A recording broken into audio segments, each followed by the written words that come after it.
Hello and welcome back to the Deep Dive. I am honestly so ready for today's session. Oh, yeah, me too. Because, usually when we sit down to tackle a topic, we're looking at these massive, complex histories or maybe some groundbreaking scientific study or a really dense piece of political theory that just requires a lot of mental heavy lifting. Right, a lot of intense focus. Exactly. But today is day one of something that feels completely different. It is indeed. Today we are looking at something that feels, incredibly simple on the surface. Laughter. Yeah. But as soon as you peel back that first layer, you realize we're dealing with a really complex, nuanced machine of human communication. It's one of those things we do every single day without even thinking, but rarely do we stop to actually analyze the mechanics of it. Exactly. We are jumping right into a vocabulary expansion challenge, specifically focusing on the theme of humor. And I have to say, looking at the source material we have today, which comes from a lesson script that weaves together narrative stories, very specific vocabulary breakdowns, and some honestly hilarious examples, I realized something about myself. Oh, really?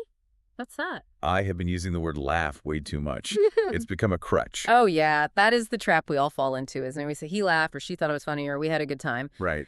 But the English language has this incredibly specific, almost surgical toolkit to describe exactly how we laugh, why we laugh, and the social situation that caused it. So true. There is a world of difference, a universe of difference, really, between a giggle and a bray. A bray, yeah.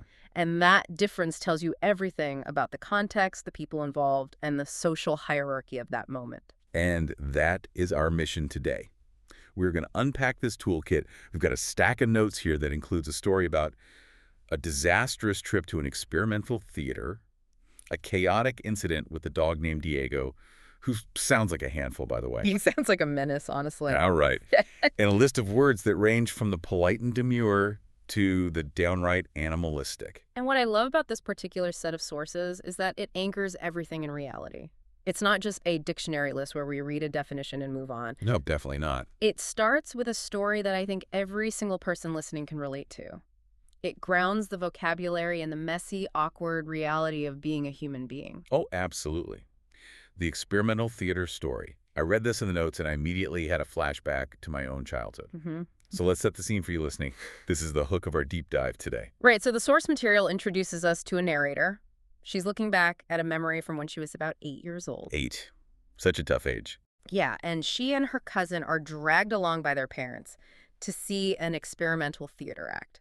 Now, just that phrase, experimental theater, should trigger warning bells. Oh, completely.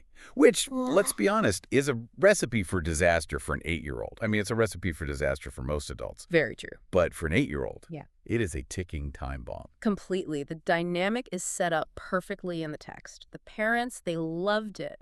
They are engaged. They are serious. They're probably nodding along, thinking about the artistic merit. Right, stroking their chins. Exactly. But the kids, they didn't understand it at all. And this is where we get our first major concept of the day.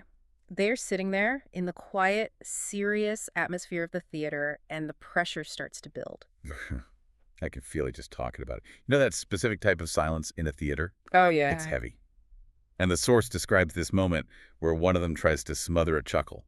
Smother. I love that phrase, smother a chuckle. It implies this physical force like you're trying to wrestle the laughter down, suffocate it before it sees the light of day. Yeah. It's a violent image, smothering. But as the text says, it escaped anyway. And this leads us to the first heavyweight term in our vocabulary list. Okay, like have it. The giggles. The giggles. You know, it sounds cute, almost innocent. But in this context, it's dangerous. It is dangerous. The definition given in our source material is uncontrollable, often silly laughter that cannot be stopped. And the key word there is uncontrollable. The source material uses the phrase to get the giggles or to have a fit of the giggles. A fit. That is the perfect word for it. It suggests a medical condition almost. Yeah, like a symptom. Like a seizure of happiness. Yeah. You aren't doing the giggling is doing you. Precisely. It's an involuntary response. And in the story, once that first chuckle escapes that first crack in the dam, the whole structure collapses. Yeah. The text mentions that laughter is so contagious. Once the cousin started, the narrator couldn't help it. And looking at the notes, the physical description of this is visceral. Shoulder shaking, fists in mouths. Fists in mouths. That is the universal sign of I am trying so hard not to make a noise that I might literally explode. It is. It's desperate. You're literally trying to plug the sound with your own body parts. And that desperation comes from the social context. If they were in a playground, they would just laugh. Right, no problem. But because they are in a serious, high-status environment, the suppression creates a pressure cooker. And that leads to the aftermath, which the source describes really succinctly. Our parents were not happy. Oh, I bet they weren't. Nothing ruins the ambiance of avant-garde theater. Quite like two 8-year-olds shoving their fists in their mouths. No, definitely not. But this brings up an interesting phrase from the text. In tears. Yes, we were in tears. Now, this is a phrase that requires a bit of parsing. Because if you just saw the words in tears on a page without the preceding paragraph, what would you think? Oh, I'd think someone was sad. I'd think something terrible happened. A breakup, an injury, bad news. Exactly. The expert analysis here, while interpreting the source's breakdown, is that context is everything. The definition is laughing so hard that you cry. But you have to establish the humor first for it to be positive. The text gives another example. Her story about her hamster escaping during dinner had us in tears. Which is a great mental image, by the way. Yeah. I'm just imagining the chaos of a hamster on a dinner table. Oh, yeah. Total chaos. But it's fascinating, isn't it? How the Oh. body's reaction to extreme joy and extreme sadness is visually almost identical. It really is. Tears streaming down the face, shaking shoulders, loss of breath, inability to speak. It's an overflow of emotion. The nervous system gets overwhelmed, and the physical release is tears. Whether that input is tragedy or comedy, the output valve is exactly the same. Wow, yeah. And the source highlights another usage for the giggles that connects back to this uncontrollability. You can give someone the giggles. Okay. The example they use is, we were trying to be serious, but one glance at my brother's face gave me the giggles. It's that connection, right? It's rarely something you do alone. You don't usually sit in an empty room by yourself and just get the giggles. No, usually not. It feels like a shared, almost conspiratorial energy. It's that feedback loop. That's a great observation. It's a social feedback loop. In that theater story, it was the contrast between the serious environment and their internal chaos that amplified it. The cousin acts as the mirror. You look at the cousin, you see they are struggling, which makes you struggle, which makes them struggle more. It spirals. Okay, so we've established the giggles and being in tears. That's the high-energy, uncontrollable, messy end of the spectrum. Right. But the source material also walks us through the softer side of things, the polite laughter. The laughter you use when you want to keep your job or be a good guest. Let's dial it down a notch. We move from the theater disaster to something much more contained. The source introduces the word chuckle. Chuckle. It sounds friendly. It sounds safe. It is safe. The definition provided is a quiet, gentle laugh. It can be a noun or a verb. But the nuance here, especially compared to the giggles, is control. A chuckle is often private, or at least discreet. The examples in the text really highlight that privacy. He gave a little chuckle when he saw the birthday card. Or she chuckled softly as she read the message. Right, you're not disrupting the room. You're not shaking with suppressed energy. It's acknowledging humor in a very low-key way. It's the kind of laugh you make when you read a clever text message on the bus. You don't want to look crazy, so you just chuckle. It signals amusement without demanding attention. It's almost a polite gesture. If someone tells a joke that's mildly funny, you chuckle. You don't roar, you chuckle. Exactly. It's the appropriate social response for mildly amusing. But then the source throws in a curveball. We go from the polite chuckle to something that is arguably the least polite sound a human can make. Uh-oh. We go to the snork. Ah, the snort. The betrayal of the nasal cavity. Perfectly put. The text defines it as a loud sound made by breathing air out of the nose. And crucially, the text notes that it often happens accidentally when laughing hard. It's a physiological accident. Yeah. This is where the mechanics of the body just fail you. You are laughing, your diaphragm is spasming, you try to inhale or exhale at the wrong moment, and your soft palate vibrates against the back of your throat. And the source points out a vicious cycle here. Usually when you snort, it makes you laugh even harder. It does. It breaks the seal of composure. If you are chuckling, you are composed. If you snort, you have lost the battle. Yeah. The text explicitly identifies this as the sound a horse makes. So we are already starting to drift into the animal kingdom references, which we're going to see as a huge theme in English laughter vocabulary. It really is. But before we go fully into the zoo, there's one word in the source that I found really fascinating, because it's basically a math equation. The math equation of laughter. You were talking about the chortle. Yes. I never knew this was a constructed word. Yeah. I honestly just thought it was an old dusty word. It is a portmanteau. That's a linguistic term for when you blend two words together to create a new one with a combined meaning. Like brunch is breakfast plus lunch, or motel is motor plus hotel. So what is the equation for chortle? According to our source, chuckle plus snort equals chortle. Wow, that is amazing. So it's a joyful laugh. That's the definition, right? Mm-hmm. A joyful laugh, but it has the volume of the snort and the pleasantness of the chuckle. Yeah, I think of a chortle as a satisfied laugh. It's not accidental like the snort, and it's not as quiet as the chuckle. The example given is he chortled with delight when he unwrapped the present. It feels robust. It feels round. It makes me think of Santa Claus. Santa Claus definitely chortled. It absolutely does. He doesn't giggle. He doesn't snort. He chortles. It implies a certain level of glee and comfort. It's a very warm sound. Okay, so we've gone from the quiet chuckle to the accidental snort to the gleeful chortle. Now let's fully embrace that theme you hinted at earlier. The text takes a hard turn into the animal kingdom. This is where English gets really descriptive. It's fascinating that when we want to describe the quality or the volume of a laugh, we stop describing human emotions and start describing beasts. We really do. We compare people to animals to get the point across. Let's start with the one that appeared in the second narrative story in our notes. The one about Diego the dog. The narrator says she and her husband were howling. To howl. Definition: to laugh very loudly. Visually, the source suggests the phrase, a howl of laughter. And the origin is obviously the wolf. The wolf. Now think about a wolf howling. It's loud, it's projected at the sky, and it's often done in a pack. Yeah. In the story about Diego the dog, which we will get into in detail later because it is apparently comedy gold, the narrator and her husband are howling together. It feels communal. You don't usually howl alone in a corner. You howl with someone. It's about sharing that intense release of energy. Exactly. It's uninhibited. You are throwing your head back, exposing your throat, and letting the sound out without filtering it at all. It's a very raw form of laughter. But then we have the big cat, the roar. To roar. Associated with lions and tigers, the usage here is roar with laughter. The example provided is roaring with laughter at a bride's wedding speech. How is a roar different from a howl, do you think, based on the text and the associations? Well, the text links it to volume again, laugh very loudly, but roar has a real power to it. A lion is the king of the jungle.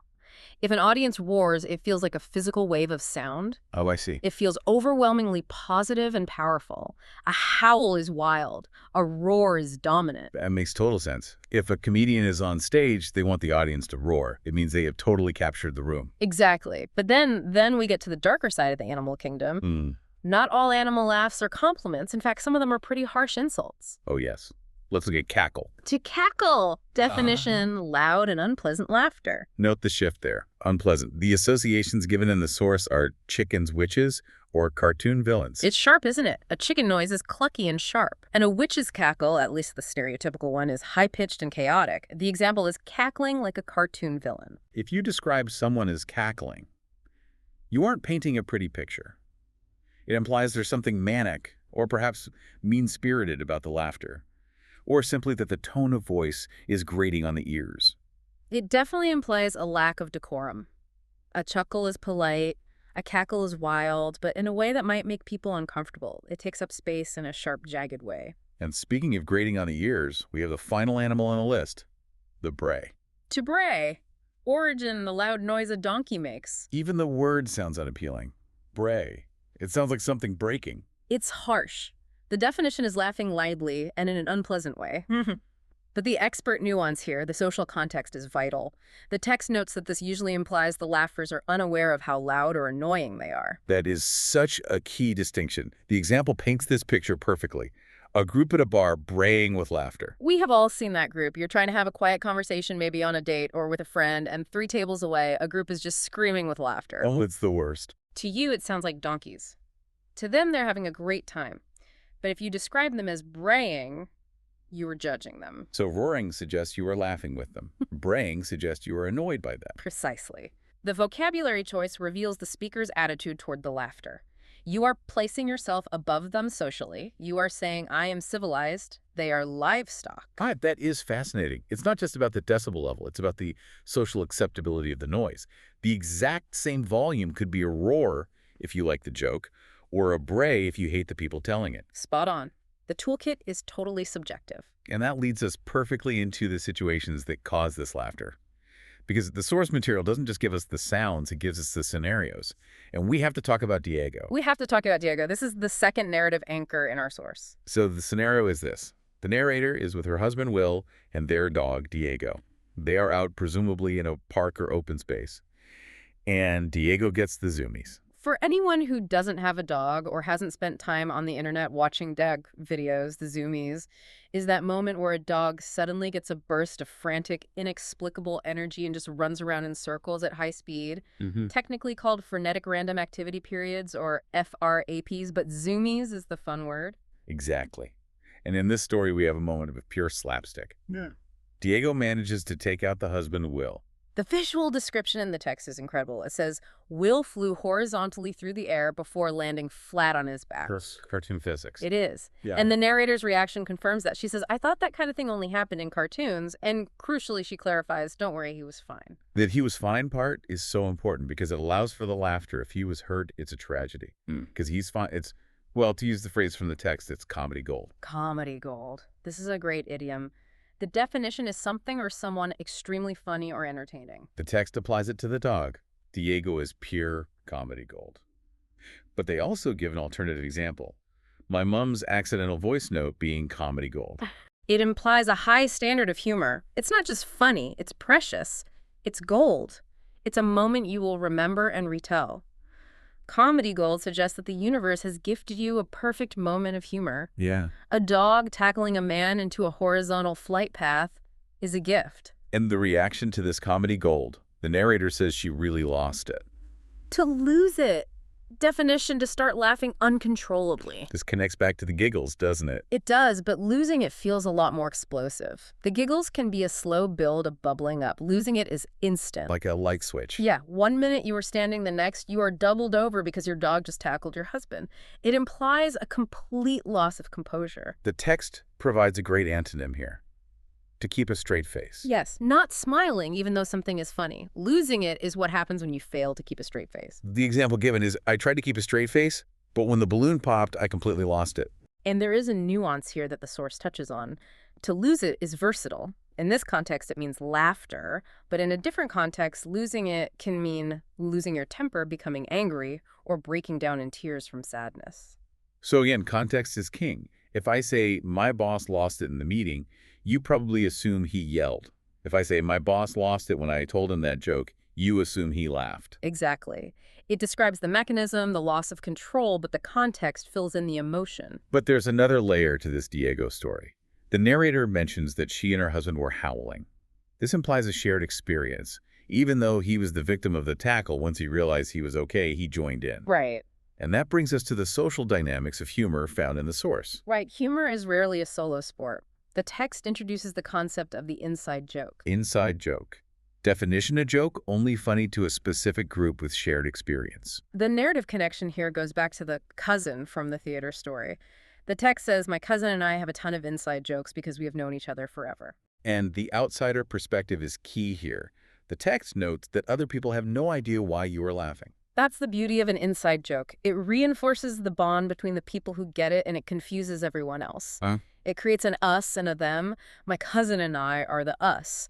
Everyone else is the them who doesn't understand why the word pineapple or experimental theater is hilarious to us. It's a way of signaling intimacy. If we have inside jokes, we are close.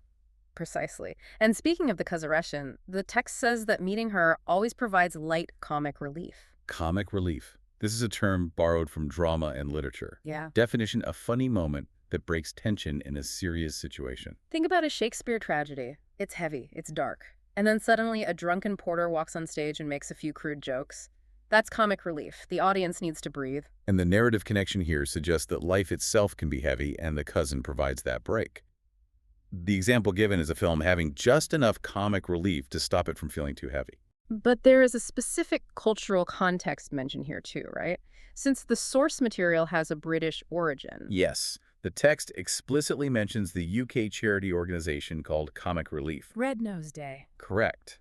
It's a major event in March where people wear red noses to raise money for good causes. Yeah. So in the UK, Comic Relief is both a literary device and a massive cultural institution. That's really good for our listeners to know. If you see a British person mentioning comic relief in March, they're probably talking about the charity event, not the dramatic structure of a play. Now we need to move to the final segment of our vocabulary list. We've done sounds, we've done animals, we've done social bonds. Now we look at the absurd and the colloquial. These are my favorite words on the list because they feel very sophisticated, yet describe very silly things. Let's talk about farcical. Farcical and farce. So farcical is the adjective. Definition, ridiculously silly or unlikely. And farce is the noun, a badly organized or unfair comical disaster. The narrative connection takes us back to that experimental theater. The narrator says the situation became almost farcical. Think about the image. Kids with fists in their mouths, shoulders, shaking parents, furious avant-garde actors on stage doing who knows what. It is a farce. It is a comedy of errors. It implies a situation that has spiraled out of control in a ridiculous way. The source gives some painfully relatable workplace examples for this. Oh, these hit close to home. Yeah. Example 1. A meeting where no one has the link and half the team is talking to a blank screen. That is farcical. It's ridiculous. It shouldn't happen, but it is. It's a modern tragedy that loops back around to comedy. And example 2 for the noun farce. A meeting was a complete farce with no agenda and people mainly arguing about biscuits. Arguing about biscuits. That is so specific and yet so universal. It captures the futility. A farce isn't just funny. It's usually a bit chaotic and pointless. Yeah. If a project goes wrong in a silly way, it's a farce. If it goes wrong in a serious way, it's a disaster. And finally, we have a phrase that seems simple, but is actually a minefield of meanings. To have a laugh. Yes, to have a laugh. Meaning 1 is straightforward, general fun. The cousin and narrator have a good laugh together. That just means they enjoy themselves. Simple. Wholesome. Meaning 2 is literal, Bruh. finding something funny after the fact. The example is tripping on stage but having a laugh about it later. This implies resilience. You were embarrassed, but now you can laugh. You've processed the event. Meaning 3 is the British idiom, and this is where the attitude comes in. Yes. In British English, are you having a laugh does not mean are you enjoying a joke. No, it means are you crazy or is this a joke? The example given is distinctively British. £10 for a can of Coke. Are they having a laugh? The expert note here is crucial. This phrase turns laughter into an expression of disbelief or anger. It's the indignation. If someone gives you a terrible offer or says something offensive, you say you must be having a laugh. Wow, yeah? You are accusing them of not being serious because the alternative is that they are insane or malicious. I love how language flips like that. Having a laugh sounds so positive, but with the right tone, it's an absolute accusation. It's all about the delivery. And it connects back to farce. If a situation is a farce, you ask if the people running it are having a laugh. So let's unpack this whole journey. We started with the uncontrollable giggles and ending up in tears in a theater. We moved through the polite chuckle, the accidental snort, and the joyful chortle. We visited the zoo to hear the howls and roars of delight and the unpleasant cackles and brays of the annoying. We watched Diego the dog provide comedy gold until we lost it. And we explored the social glue of inside jokes and comic relief before ending up in a farce asking if the world is just having a laugh. When you lay it out like that, you realize that saying they laughed is almost lazy. It really is. We have this amazing palette of colors to paint the scene. Why use gray when you can use neon giggles or dark brown braying? That is the power of vocabulary. It allows you to transmit the feeling of the moment, not just the action. If I tell you I chortled, I was happy and comfortable. If I tell you I snorted, I was caught off guard. But wait. I wanted to dig a little deeper into the psychology of that first story, the experimental theater. We talked about the giggles, but why is the forbidden laugh always the strongest? The source really emphasizes the smothering aspect. That's a great point to circle back to. The source says one of us tried to smother a chuckle. Psychologically, suppression amplifies emotion. There's a concept, it's implicit in the text's description of shaking shoulders, that the physical act of holding back creates a kinetic energy. Oh, interesting. You can clamp your mouth shut, but the energy has to go somewhere, so it vibrates through your skeletal structure. And the contagious nature mentioned in the text. It's like a virus in that quiet theater. It is. It's a shared transgression. When you and your cousin are both laughing when you shouldn't be, you are breaking the rules together. That makes the bond, the inside joke, stronger. The parents are the outsiders. They are following the rules. You are the rebels. That puts a whole new spin on it. The laughter was an act of rebellion against the farce of the play. Exactly. To the kids, the play was a farce. Ridiculous and unlikely. To the parents, it was art. The laughter was the kids' way of calling out the absurdity. And contrast that with the Diego story. In the theater, they were laughing against the situation. With Diego, they were laughing at the situation, but in a joyous way. Yes. The howl of laughter at the dog was a release of tension, but it was also a celebration of the absurdity of life. The dog got the zoomies. The husband flew through the air. It was chaos, but it was safe chaos. It's chaos. I really like that. That's what comedy gold is. It's chaos that doesn't hurt anyone. Precisely. If Will had been hurt, the genre changes from comedy to tragedy. Because he was fine, the brain is allowed to reframe the violence as humor. I want to revisit the bray for a second. We talked about it being judgmental. But is there ever a time where braying is good? Based on the source text, no. The definition is strictly unpleasant. It's a weaponized word. If you use it, you are attacking the laugher. So if I'm going to be nice, I should stick to roar or chortle. Yes. If you say, my friend brayed at my joke, you are implying your friend has an annoying laugh. If you say, my friend roared at my joke, you are implying your joke was amazing. It's subtle, but it's powerful. It's the difference between being a critic and being a fan. So looking at this whole toolkit, Yeah. it seems like English has evolved to not just describe sound, but to describe social standing. Absolutely. Look at the list. Inside joke equals inclusion. We are together. Braying equals exclusion. You are annoying. Chuckle equals politeness. I'm following the rules. Wow. Giggles equals vulnerability. I can't control myself. Roar equals power. I am taking up space. That is a brilliant breakdown. Every word signals where you stand in relation to the people around you. In the source material, by using these narratives, the theater, the dog, the cousin shows us that these aren't just words in a dictionary. They are things that happen between people. Laughter is the sound of relationships functioning or malfunctioning. The cousin is the key relationship in the text. We've known each other forever. Light comic relief. Have a good laugh together. That's the anchor. Laughter is the soundtrack of that bond. You know, I'm looking at the list of words again. We missed one nuance on cackle. The text mentions witches. We often associate a cackle with a witch. Yes. Why do witches cackle? Historically and culturally, it's the sound of chaotic power. It's uninhibited, loud, and unpleasant. In stories, the good princess might chuckle or giggle, sounds that are small and contained. Right. The wicked witch cackles. She takes up sonic space. She doesn't care if you find it pleasant. So if you describe someone as cackling, you aren't just saying they're loud. You are hinting that they might be a bit unhinged. Or just wildly unconcerned with social norms. A cackle takes up space, doesn't apologize. Unlike the chuckle, which is very apologetic. Sorry, I'm just chuckling quietly here. Don't mind me versus I am here and I'm laughing. I love that. The geometry of laughter. How much space does your laugh take up? A roar takes up the whole stadium. A howl reaches across the valley. A snort takes up just your own nasal passage and then immediately tries to hide back inside it. And the giggles. They take over your whole body. They do. They possess you. You don't have the giggles. The giggles have you. This has been such a fun exploration. It's funny, pun intended, how you can take a single page of vocabulary words and find so much humanity in them. That's the beauty of language. It mirrors us. We are complex, social, noisy animals.